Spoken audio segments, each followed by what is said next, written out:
ফুটন্ত গরম জলের মধ্যে কাঁচা ডিম দিয়ে যে এত সুন্দর রেসিপি তৈরি করা যায় তা কিন্তু এই ভিডিওটা না দেখলে কেউ বিশ্বাসই করবে না।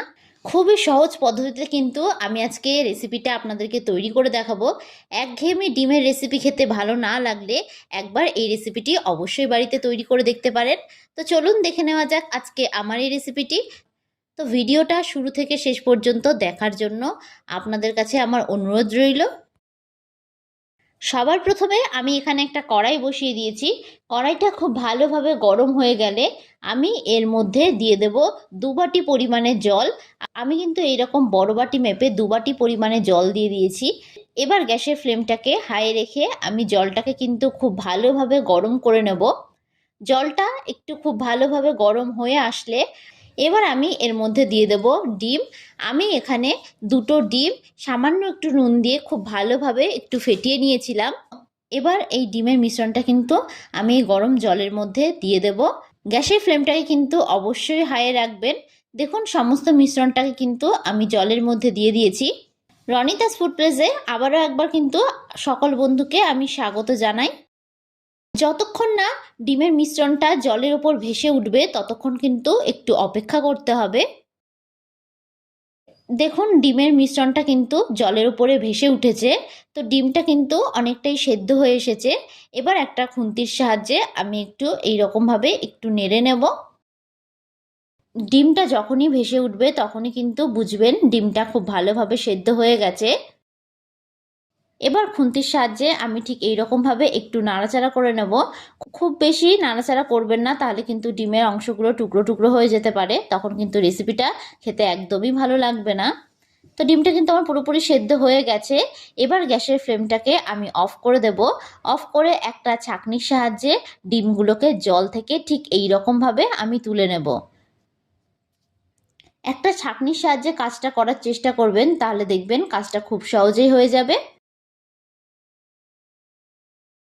এবার অন্যদিকে আমি একটা কড়াই বসিয়ে দিয়েছি। কড়াইটা খুব ভালোভাবে গরম হলে আমি এর মধ্যে দিয়ে দেব বেশ খানিকটা পরিমাণে সাদা তেল। আমি রান্নাটা সাদা তেল দিয়ে করছি, তবে আপনারা যদি চান রান্নাটা কিন্তু সর্ষের তেল দিয়েও করতে পারেন। তেলটা কিন্তু খুব ভালোভাবে গরম হয়ে গেছে। এবার আমি এর মধ্যে দিয়ে দেব আলু। আমি এখানে 2টো মিডিয়াম সাইজের আলুকে ঠিক এই রকম টুকরো করে কেটে নিয়েছি। তবে আপনারা কিন্তু চাইলে আপনাদের পছন্দ মতন যে কোনো শেপে এখানে কেটে নিতে পারেন। এবার গ্যাসের ফ্লেমটাকে হাইয়ে রেখে মিনিট 2 ধরে কিন্তু আমি আলুটাকে খুব ভালোভাবে ভেজে নেব।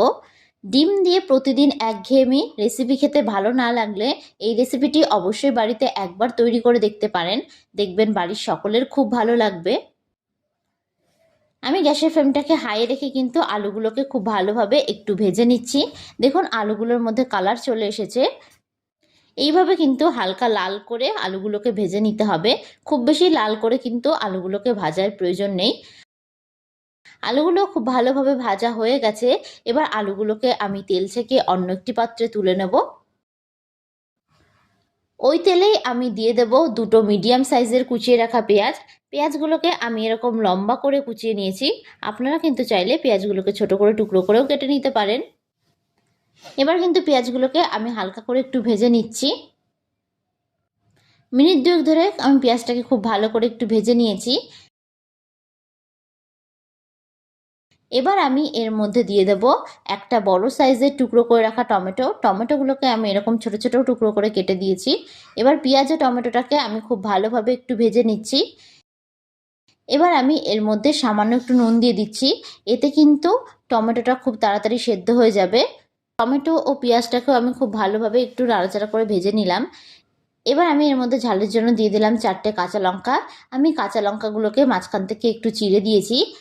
এখানে ঝালটা আপনারা যে যতটা খেতে পছন্দ করবেন সেই অনুযায়ী কিন্তু এখানে ঝালটা দেবেন। আপনারা কিন্তু এই রেসিপিটা গরম ভাত অথবা রুটি পরোটার সঙ্গে অনায়াসে সার্ভ করতে পারবেন। তো দেখুন পেঁয়াজ ও টমেটোটা আমার খুব ভালোভাবে ভাজা হয়ে গেছে।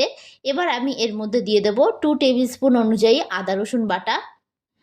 আদা রসুন বাটা দিয়ে আমি খুব ভালোভাবে একটু কষিয়ে নেব।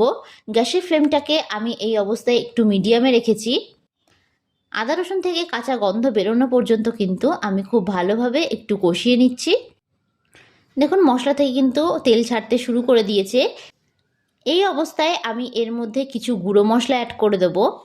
আমি এর মধ্যে দিয়ে দিচ্ছি 1 টিস্পুন জিরের গুঁড়ো, ও দিয়ে দিলাম 1 টিস্পুন ধনের গুঁড়ো, ও দিয়ে দিচ্ছি 1 টিস্পুন লঙ্কার গুঁড়ো, ও দিয়ে দিচ্ছি হলুদ গুঁড়ো, ও দিয়ে দিলাম স্বাদ অনুযায়ী নুন। নুনটা অবশ্যই আপনারা এখানে স্বাদ অনুযায়ী দেবেন। এবার সামান্য একটু জল দিয়ে দেবো যাতে মশলাটা পুড়ে না যায়। এবার এই সমস্ত মশলাগুলোকে আমি আবারও খুব ভালোভাবে কষিয়ে নিচ্ছি। গ্যাসের ফ্লেমটাকে মিডিয়ামে রেখে তবেই কষাবেন, নাহলে কিন্তু মশলাটা নিচ থেকে লেগে যেতে পারে। আর মশলা যতই কষানো যাবে রান্নার স্বাদ কিন্তু ঠিক ততটাই ভালো হবে। দেখুন, মশলা থেকে কিন্তু তেলটা আলাদা হয়ে গেছে, ও মশলার মধ্যে যে এক্সট্রা আমি জলটা দিয়েছিলাম সেই জলটাও কিন্তু টেনে এসেছে। যখনই মশলা থেকে তেল ছাড়তে শুরু করবে তখনই বুঝবেন যে মশলাটা খুব ভালোভাবে কষানো হয়ে গেছে। এবার আমি এই পর্যায়ে আগে থেকে ভেজে রাখা আলুগুলো দিয়ে দেবো। আলু দিয়েও কিন্তু আমি খুব ভালোভাবে অনবরত একটু নাড়াচাড়া করে কষিয়ে নেব। এর ফলে কিন্তু আলুর মধ্যে পর্যাপ্ত পরিমাণে মশলা ঢুকে যাবে, তো আলুগুলো খেতেও বেশ ভালো লাগবে। নিচ থেকে লেগে গেলে এই পর্যায়ে সামান্য একটু জল দিয়ে আমি আবারও খুব ভালোভাবে একটু কষিয়ে নিচ্ছি। ভিডিওটা কেমন লাগলো অবশ্যই কিন্তু আমাকে কমেন্ট বক্সে জানাতে ভুলবেন না। আর এই রেসিপিটা একবার খেলে কিন্তু বারবার খেতে মন চাইবে। তো খুব ভালোভাবে আলুটা আমার কষানো হয়ে গেছে। এবার আমি এর মধ্যে পরিমাণ মতন জল অ্যাড করে দেবো। খুব বেশি কিন্তু আমি এখানে জল দেব না, জাস্ট আলুগুলো সেদ্ধ হওয়ার মতন আমি এখানে জল দিয়ে দিয়েছি। এবার এই ঝোলটাকে আমি খুব ভালোভাবে একটু ফুটিয়ে নেব। গ্যাসের ফ্লেমটাকে আমি হাই রেখে ঝোলটাকে খুব ভালোভাবে ফুটিয়ে নিয়েছি। এবার এটাকে আমি ঢাকনা চাপা দিয়ে দেব 2 মিনিটের জন্য। এই অবস্থায় গ্যাসের ফ্লেমটাকে একটু মিডিয়ামে করে দেবেন। 2 মিনিট পর আমি আবারও ফিরে আসলাম। দেখুন, আলুগুলো মনে হয় খুব ভালোভাবে সেদ্ধ হয়ে গেছে। আমি একটু চেক করে নিচ্ছি আলুগুলো সেদ্ধ হয়েছে নাকি। তো আলুটা কিন্তু খুব ভালোভাবে সেদ্ধ হয়ে গেছে। এবার আমি এর মধ্যে আগে থেকে সেদ্ধ করে রাখা ডিমটা দিয়ে দেব। সেদ্ধ করে রাখা ডিমগুলো দিয়ে খুব ভালোভাবে নাড়াচাড়া করে আমি একটু ফুটিয়ে নিচ্ছি। ভিডিওটা ভালো লাগলে অবশ্যই একটা লাইক করে দেবেন। আর যারা যারা আমার চ্যানেলের নতুন বন্ধু তারা অবশ্যই আমার চ্যানেলটি সাবস্ক্রাইব করে দেবেন। আমার ভিডিওর আপডেট সবার আগে পেতে পাশে থাকা বেল আইকনটা ক্লিক করতে ভুলবেন না। আর যারা যারা ফেসবুক থেকে দেখছেন তারা রনিতাস ফুড প্লেস পেজটিকে ফলো করে দেবেন। আর ভিডিওটা শেষ পর্যন্ত দেখার জন্য আপনাদের সকলকে আমি অসংখ্য ধন্যবাদ জানাই। এবার সব শেষে আমি দিয়ে দেব এর মধ্যে গরম মশলার গুঁড়ো। গরম মশলা দিয়ে খুব ভালোভাবে ফুটিয়ে আমি একটু নাড়াচাড়া করে নেব। আপনারা কিন্তু এই পর্যায়ে ধনেপাতাও দিতে পারেন। এবার এটাকে আমি অন্য একটি পাত্রে নামিয়ে নেব।